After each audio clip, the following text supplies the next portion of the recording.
ini terpotong, mungkin Bapak bisa lihat di modulnya di 25, yaitu perubahan dalam manajemen pemasaran, yaitu kondisi lingkungan eksternal yang terus berubah, seperti yang telah saya dijelaskan tadi di muka-muka, bahwa menimbulkan perubahan dalam manajemen pemasaran, yaitu eh, ada beberapa poin, yaitu ada 14 poin.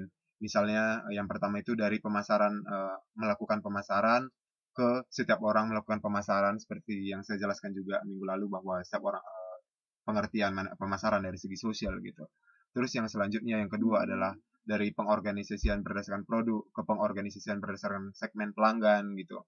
Yang dulunya mungkin jual aja produknya, tapi sekarang bagaimana perusahaan itu mensegmentasikan pelanggan atau mengkelas-kelaskan pelanggan untuk membuat produknya gitu. Jadi setiap bukan menciptakan asal produk gitu, tapi pelanggan mana yang mau yang menjadi target produk produk yang mau dicetak gitu atau diproduksi gitu.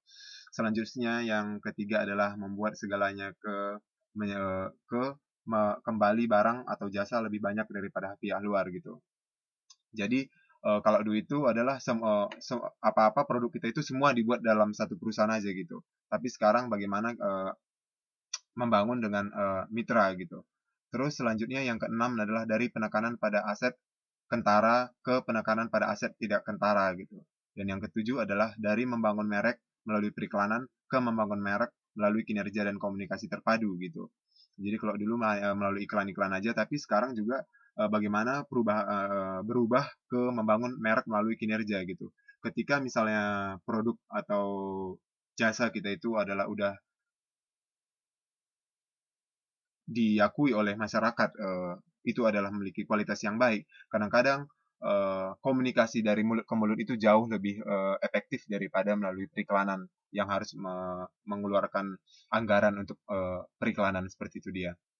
Jadi bagaimana kinerja dan komunikasi terpadu itu lebih eh, efektif gitu. Selanjutnya adalah dari menarik pelanggan melalui toko dan tenaga penjualan ke penyedia produk secara online gitu. Kalau dulu misalnya hanya melalui toko dan tenaga penjualan langsung, macam sebagai contoh misalnya SPG SPG dan lain sebagainya, tapi sekarang lebih beralih ke online, seperti itu dia. Terus yang kesembilan adalah dari penjualan kepada setiap orang ke pengupayaan menjadi perusahaan yang terbaik melayani pasar yang ditentukan dengan baik gitu. Jadi pasarnya itu ditentukan yang mana mau dituju gitu. Selanjutnya yang 10 adalah dari penekanan pada transaksi yang menguntungkan ke penekanan pada customer lifetime value gitu. Selanjutnya adalah yang ke-11 adalah dari penekanan pada perolehan pangsa pasar ke penekanan pada pencapaian pangsa pelanggan.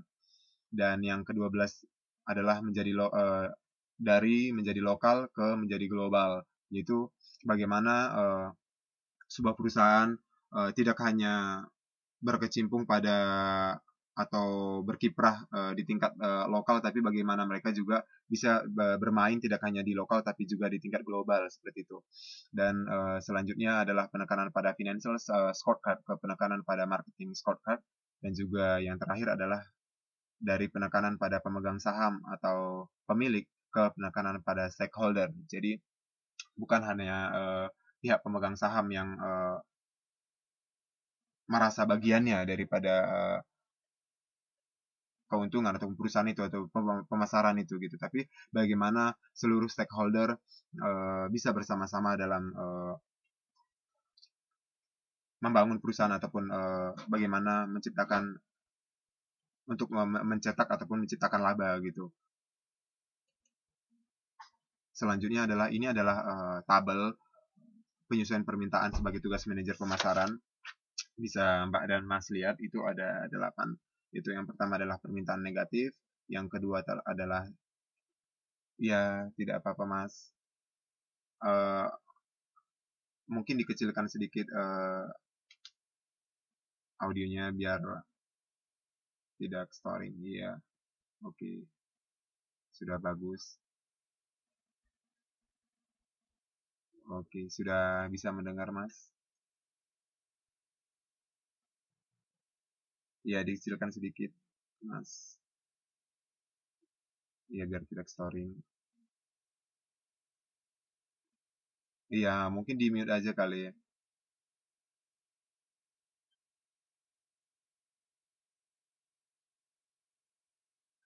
Halo Mas Didik, bisa mendengar?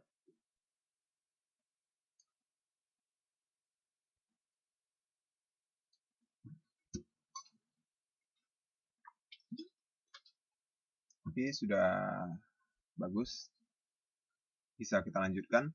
Yaitu yang pertama adalah permintaan negatif, yang kedua adalah tidak ada permintaan, dan yang ketiga adalah permintaan tersembunyi, keempat adalah permintaan menurun, kelima adalah permintaan yang tidak teratur, yang keenam adalah permintaan penuh, ketujuh adalah permintaan berlebihan, dan kedelapan adalah permintaan tidak sehat.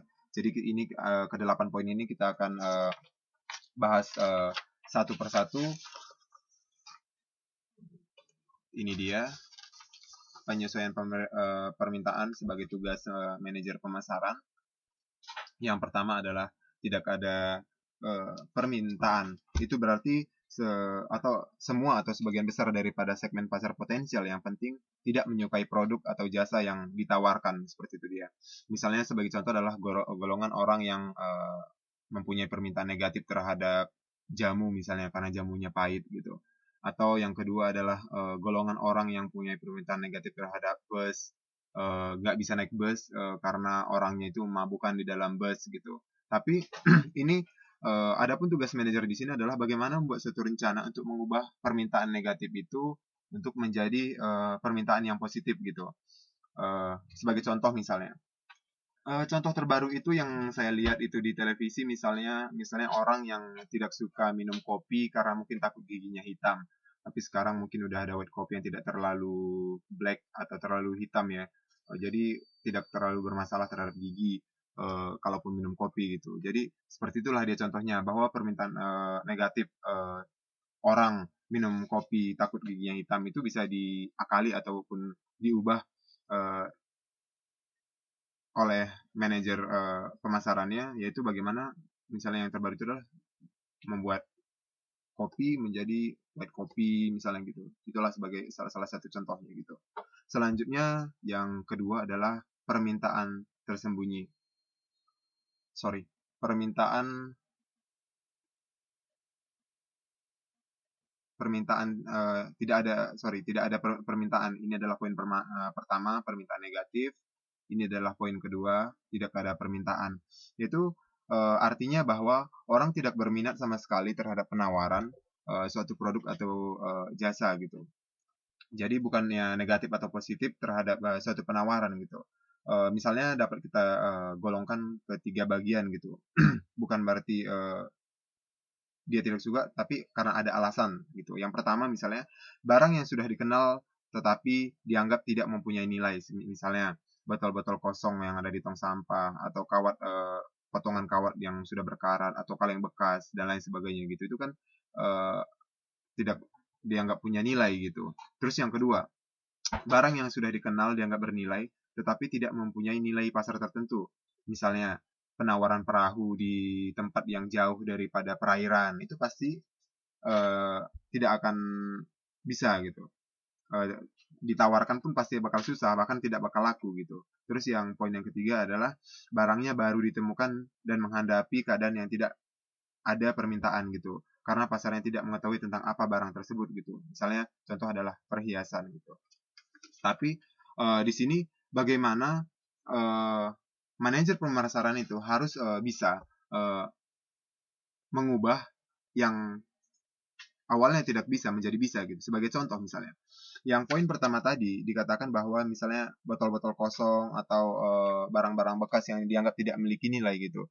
Tapi bagaimana mencoba untuk menghubungkan produk atau jasa tersebut menjadi kebutuhan pasar gitu. Sebagai contoh misalnya bagaimana barang-barang bekas itu dibuatkan misalnya sebagai contoh itu banyak produk-produk ibu-ibu PKK biasanya itu dari bahan-bahan sampah ataupun eh, apa namanya plastik-plastik daripada produk-produk misalnya apa itu sebagai contoh itu biasa dibuat jadi tas misalnya lemon yang untuk cuci piring misalnya itu plastiknya itu dibuatin untuk jadi tas dan lain yang itu bisa dibuatkan jadi souvenir dan itu cantik gitu. Itu maksudnya bagaimana bisa mengubah nilai daripada yang awalnya tidak bernilai, bagaimana bisa dijadikan itu punya nilai gitu.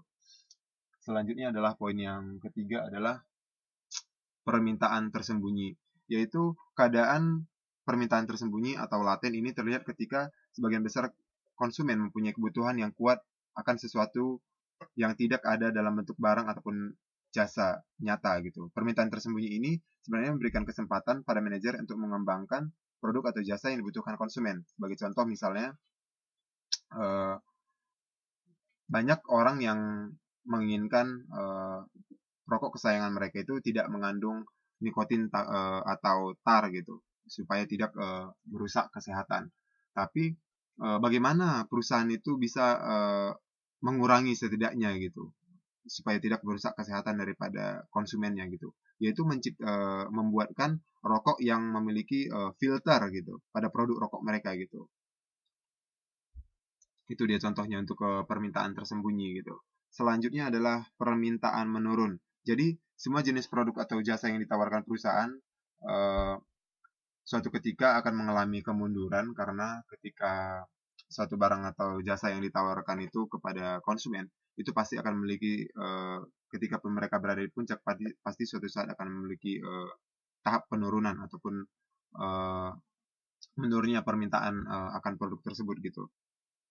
Jadi permintaan menurun di sini adalah keadaan yang menggambarkan permintaan suatu produk atau jasa yang semakin berkurang dari tingkat sebelumnya dan diperkirakan akan terus jika tidak dilakukan upaya perbaikan. Ini lagi-lagi seperti yang saya bilang tadi bahwa betapa pentingnya itu inovasi ataupun perbaikan-perbaikan terhadap produk untuk mempertahankan pelanggan perusahaan kita gitu.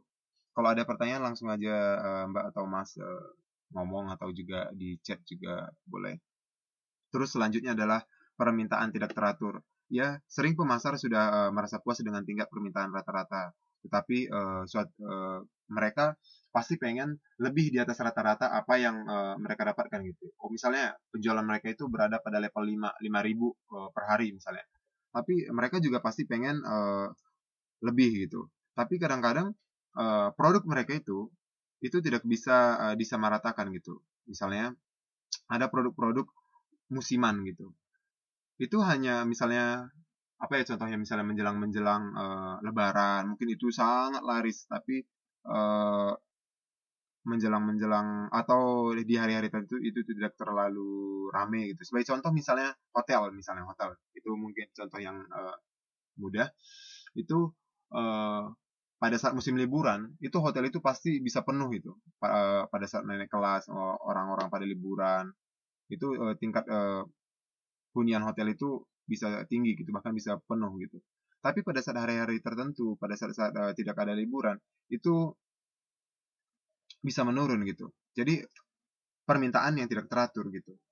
Seperti itu dia contohnya. Terus permintaan penuh gitu. Itu bagi pasar yang paling menyenangkan pastinya di sini adalah permintaan penuh ya. Bagaimana sebuah seorang manajer pemasaran itu pasti merasa sukses ketika permintaan mereka itu selalu penuh oleh konsumen gitu. Jadi di sini bukan berarti ketika juga permintaan penuh itu fungsi daripada manajer pemasaran itu tidak memiliki fungsi gitu. Tapi mereka juga bagaimana terus mempelajari habis ini kira-kira apa yang mau ditampilin lagi. Jadi tetap permintaan akan konsumen itu tetap bisa terjaga atau terpenuhi gitu. Mereka tetap tidak bosan terhadap apa yang produk ataupun jasa yang kita berikan kepada mereka ya, seperti itu dia contohnya. Selanjutnya itu ada permintaan berkelebihan. Sebagai contoh misalnya di sini adalah bagaimana tiba-tiba produk itu booming secara tiba-tiba gitu. Sebagai contoh misalnya eh, Mbak-mbak bisa atau mas-mas bisa lihat di modul kita 210 itu dikatakan bahwa dulu pada saat Lady Diana itu meninggal, posternya itu awalnya itu tidak terlalu laris di pasaran gitu. Tapi ketika dia meninggal, itu laku keras di pasaran gitu. Karena orang mungkin pengen punya kenang-kenangan posternya Lady Diana gitu. Tapi bagaimana untuk mengakali supaya itu tidak permintaan itu tidak berlebihan gitu. Itu misalnya dengan cara menaikkan harga mungkin, atau juga kita itu mengurangi kegiatan promosi terhadap produk kita gitu. Jadi itu akan tetap tidak permintaan itu tidak akan berlebihan, atau juga menciutkan cakupan distribusinya gitu. Tidak udah terlalu lebar wilayah untuk distribusinya gitu. Seperti itu dia. Dan yang terakhir adalah permintaan tidak sehat gitu. Ada beberapa jenis produk permintaannya yang dinilai tidak baik dari segi kesejahteraan konsumen, kemakmuran masyarakat dan pemasok. Sebagai contoh di sini misalnya adalah bisa kita buatkan adalah misalnya rokok gitu, yang bisa merusak kesehatan daripada konsumennya. Selanjutnya adalah ini adalah proses penyampaian nilai, yaitu yang pertama adalah menganalisis peluang pemasaran untuk mengidentifikasi kebutuhan pelanggan, ada lingkungan eksternal dan pelanggan, dan selanjutnya adalah setelah dianalisis peluang pemasaran itu, dilanjutkan dengan menyusun perencanaan pemasaran. Jadi awalnya dulu kita analisis, setelah dianalisis, disusun perencanaannya, planningnya, yaitu merumuskan tujuan pemasaran, mengidentifikasi kendala yang menghambat pencapaian tujuan, selanjutnya mengembangkan strategi pemasaran, dan menetapkan program pemasaran. Itu dia setelah kita analisis, kita susun rencana. Baru poin yang ketiga adalah implementasi rencana pemasaran. Baru pengendalian pemasaran. Jadi beruntun mulai dari analisis, penyusun perencanaan, implementasi, dan pengendalian pemasaran itu sendiri gitu. Selanjutnya ini adalah proses perencanaan strategis. Proses perencanaan strategis ini bisa kita lihat pada PowerPoint berikut ini. Proses perencanaan tahap pertama dalam proses perencanaan tersebut adalah menganalisis situasi. Di sini manajemen membuat suatu analisis yang teliti tentang situasi bisnis, termasuk misalnya menganalisis situasi pasar, persaingan, produknya, saluran distribusi, dan program promosi apa yang kira-kira cocok untuk promosi produk atau jasa kita gitu. Proses ini selanjutnya dilanjutkan dengan penentuan tujuan, pemilihan strategi dan taktik untuk mencapai tujuan tersebut gitu. Dan penilaian hasil operasinya secara periodik. Jadi kita juga tidak boleh lanjut-lanjut aja, tapi bagaimana evaluasi per periode. Baik itu periode misalnya per bulan, triwulan, semester, atau tahunan. Dan setiap hasil pemasaran memerlukan hasil akhir yang harus dibuat secara mendetail gitu. Itu pada bagian evaluasi akhir hasil gitu. Selanjutnya ini adalah tujuan daripada perusahaan, yaitu penetapan tujuan perusahaan merupakan titik awal dari perencanaan pemasaran. Jadi pada dasarnya perusahaan itu memiliki dua tujuan. Yang pertama adalah tujuan umum, yang kedua adalah tujuan khusus. Yang pertama adalah tujuan umum, yaitu laba. Ya pastinya goal ataupun tujuan daripada setiap perusahaan itu pastinya pengen mendapatkan laba sebesar-besarnya ataupun keuntungan sebesar-besarnya gitu. Tapi mereka juga punya beberapa tujuan khusus, yaitu yang pertama adalah menentukan peranan setiap individu di dalam organisasi. Jadi bagaimana setiap orang itu juga punya job description ataupun tugas apa namanya ya, job description, deskripsi tugas masing-masing orang di dalam organisasi itu gitu. Si A mengerjakan apa, si B mengerjakan apa, si A melapor ke siapa dan lain sebagainya gitu. Selanjutnya, mempertahankan adanya keseimbangan dalam pengambilan keputusan dari para manajer.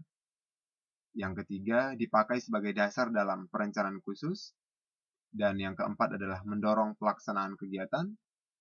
dan yang terakhir adalah dijadikan dasar dalam mengambil tindakan koreksi dan pengawasan. Nah, itu adalah kelima daripada tujuan khususnya. Dan